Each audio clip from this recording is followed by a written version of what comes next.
माननीय मंत्री सत्येंद्र जैन जी ने एक एक विभाग के बारे में अपनी टिप्पणियां की, वैसे ही सत्ता पक्ष के साथियों ने भी, जिसकी विधानसभा या जिसके प्रिय क्षेत्र से संबंधित विषय था, या विपक्ष ने भी जिसमें उनको जैसा लगा या जैसा समझ आया, जैसा उनको सूचना दी गई, टिप्पणियां की। इस बजट के संबंध में मैं कहूंगा कि सरकार का काम है कि जनता की समस्या को समझे और उसका समाधान निकाले।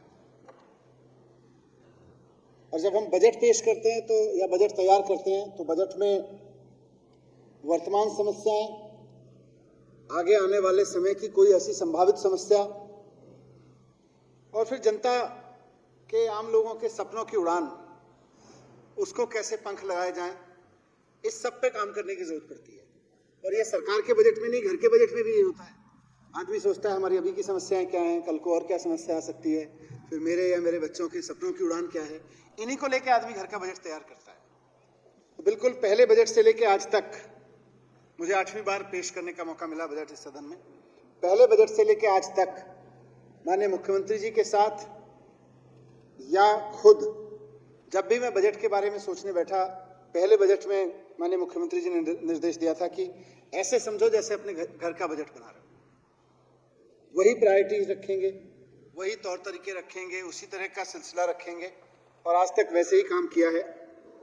इस बार जब मैं बजट की तैयारी करनी शुरू की तो वित्त मंत्री के रूप में माननीय मुख्यमंत्री जी से मैंने यही सवाल किया कि इस बार क्योंकि कोविड के बाद का ऐसा लग रहा है कि अब सब खुलेगा, बाजार सब अच्छे से चलेंगे, तो आपका विजन, आपका निर्देश बजट से पहले क्या है? तो उन्होंने एक बहुत दिलचस्प बात कही कि जनता से पूछो, क्योंकि 2 साल जनता ने बहुत कुछ झेला है। उस झेलने में जनता के मन में बहुत सारे सवाल होंगे, बहुत सारी समस्याएं होंगी, बहुत सारे समाधान आए होंगे लोगों में, उनसे पूछो। और हमने अखबार में विज्ञापन निकाल के लोगों से, दिल्ली के लोगों से सलाह मांगी कि अब कोविड के 2 वर्षों के बाद के बजट में क्या प्रायोरिटी रखें। 7 साल से तो 6 साल से तो हम करते ही आ रहे हैं, 7 साल से। तो हमने जनता से सुझाव मांगे, और मुझे इस सदन को बताते हुए बहुत खुशी हो रही है कि ऐसे तो बहुत सारे ईमेल और बहुत सारे मैसेजेस, फोन, चिट्ठियां आई, पर जहां हमने सुझाव मांगे पोर्टल पे, 6,500 सुझाव बहुत कॉन्क्रीट तरीके से हमें दिल्ली के नागरिकों ने बहुत समझदारी के साथ में भेजे। और हमारी टीम, हमने यहाँ एक इकोनॉमी टीम बनाई, अपने साथ में एक्सपर्ट ऑफिसर्स, उनमें से कुछ यहाँ बैठे हैं गैलरी में, कुछ यहाँ बैठे हैं, सबकी एक टीम बनाई, और उन्होंने सबने उन सुझावों को पढ़ा, और साथ साथ दिल्ली के मार्केट एसोसिएशंस, दिल्ली के अलग अलग सेक्टर के व्यापारी, अलग अलग तरीके के ट्रेडर्स, सबके साथ खूब चर्चा की। करीब 150 मीटिंग्स हमारी इकोनॉमी की टीम ने की, और इन सब के निचोड़ से ये बजट निकला। तो मुझे आज आपके साथ ये जानकारी साझा करते हुए बहुत खुशी हो रही है सदन के साथ कि जिन 6,500 लोगों ने हमें सुझाव दिए, मैंने भी उनको पलट के देखा, समझ के देखा, जब मुझे उसका निचोड़ दिया, सब कुछ उसको समझा, काफी कुछ को मैंने भी पढ़ा। तो उनमें से 12 साथियों को, तो 12 दिल्ली के नागरिक हैं, उनको आज हमने इस सदन में भी बुलाया। वो पॉलिटिकल पार्टी के हिस्से नहीं है। उनमें से कोई, अभी मैं मिल रहा था 5 मिनट पहले, यहाँ पे आने से पहले, कोई आईटी इंजीनियर है, कोई चार्टेड अकाउंटेंट है, कोई अपना दुकान चलाता है, कोई मार्केट एसोसिएशन में है।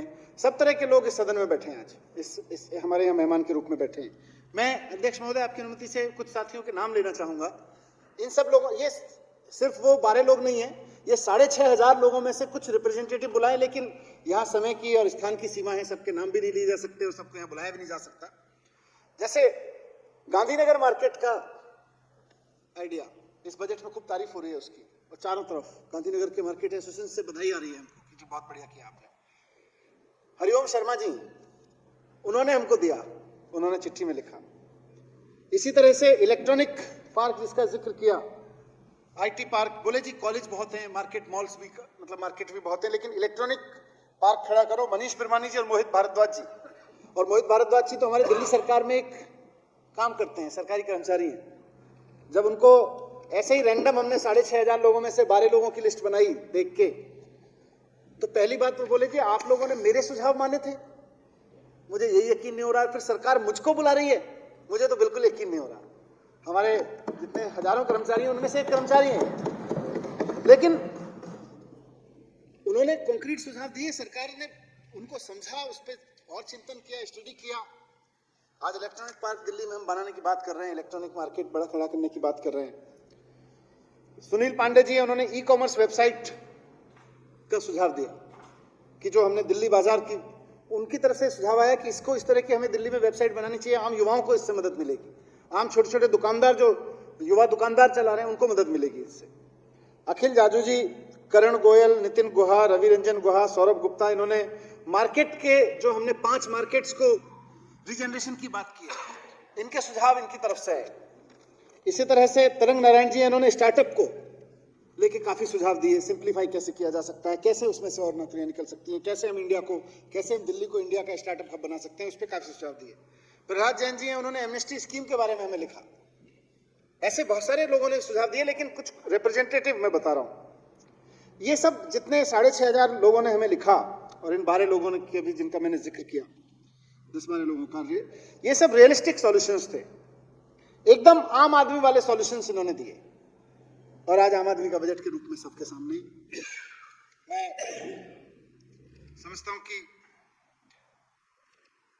ये सब चीजें बहुत जरूरी थी, क्योंकि जो भी मैंने बजट में अनाउंस किए हैं, क्योंकि ये जनता की जरूरत थी। जैसा मुख्यमंत्री जी ने कहा कि जनता की जरूरत पे इस क्राइसिस के बाद काम करना है, तो जनता से पूछो पहले, और जनता से पूछ के उन तमाम मार्केट एसोसिएशन, ट्रेडर एसोसिएशन और ट्रेडर्स को भी मैं शुक्रिया अदा करना चाहता हूं जिन्होंने सुझाव दिए।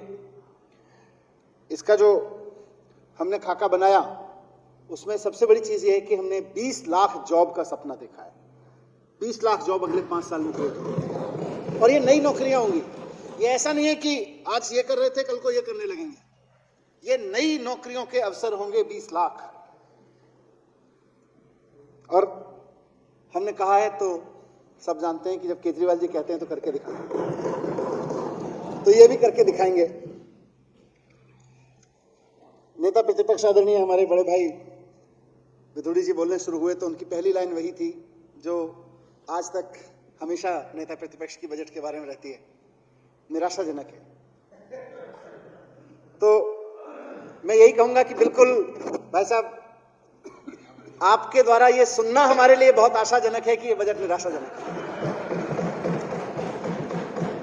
क्योंकि ना इसमें आपके कुछ कहने के लिए बचा है। ये जनता के लिए आशाजनक है, विपक्ष के लिए निराशाजनक है, क्योंकि ना इसमें इनके कुछ कहने के लिए बचा है, और इनको पता है यार ये सारा काम कर देंगे तो हम जनता के बीच में कहेंगे क्या कि हम ये करेंगे।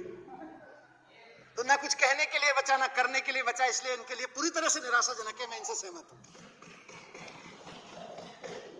अब इनको केवल एक बात से आशा है कि डीडीए से कुछ काम नहीं होने देंगे, देखेंगे। अभी तो एमसीडी भी सस्पेंशन में डाल रखी है, देखते हैं, चुनाव तो टलवाई दिया, देखते हैं कैसे करेंगे। एलजी, सेंट्रल गवर्नमेंट, पुलिस, तोता, मैना, इनको खूब भरोसा है उन पे, लेकिन मैं कहूंगा कि 7 साल में इन सब से नहीं रोक पाए, अब क्या रोकोगे? आप चाहे जो कर लेना, आप चाहे जो तोता मैना छोड़ देना, आप सच्चाई को हमसे नहीं छीन सकते, आप हमारी नीयत को हमसे नहीं छीन सकते। हमारे साथ हमारा भगवान है, आप हमसे उनको नहीं छीन सकते। मैं आखिर में, विधुड़ी जी बहुत नाराज हो रहे थे लास्ट में, छोटे भाई होने के नाते एक सलाह, ये जिंदगी बड़ी हसीन है विधुड़ी जी, ये जिंदगी बहुत हसीन है, इसे थोड़ा सा प्यार करो। दिल्ली से तो पहली किरण निकली है, थोड़ा पूरे सूरज का इंतजार करो। ये जिंदगी बहुत हसीन है, इसे थोड़ा सा प्यार करो। दिल्ली से तो सूरज की पहली किरण निकली है, पूरी सुबह का इंतजार करो, निकलेगी। वो पल भी आएगा जिसकी ख्वाहिश है आपको, वो पल भी आएगा जिसकी ख्वाहिश है आपको। रब पे भरोसा रखो और केजरीवाल जी पे एतबार करो। बहुत बहुत धन्यवाद, बहुत बहुत।